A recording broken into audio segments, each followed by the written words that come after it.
অবশেষে ঘুচল কানাডিয়ান তকমা। এবার সম্পূর্ণরূপে একজন ভারতীয় নাগরিক হয়ে ভোট দিলেন বলিউডের খিলাড়ি অক্ষয় কুমার। 2023 সালের ৭৭তম স্বাধীনতা দিবসের দিন ভারতের নাগরিকত্ব পেয়েছিলেন অক্ষয় কুমার। আর তারপর একজন ভারতীয় হিসাবে নিজের ভোট দান করলেন অক্ষয় কুমার।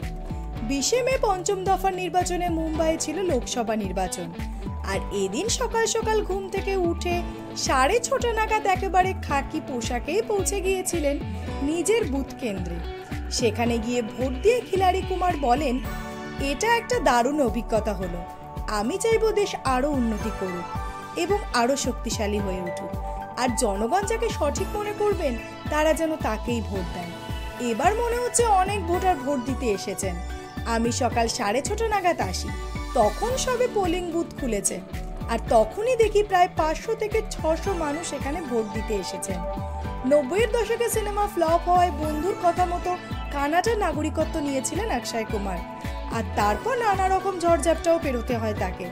যাই হোক, অবশেষে এবার নিজের নামের পাশ থেকে কানাডিয়ান তকমাটা দূর করলেন অক্ষয় কুমার।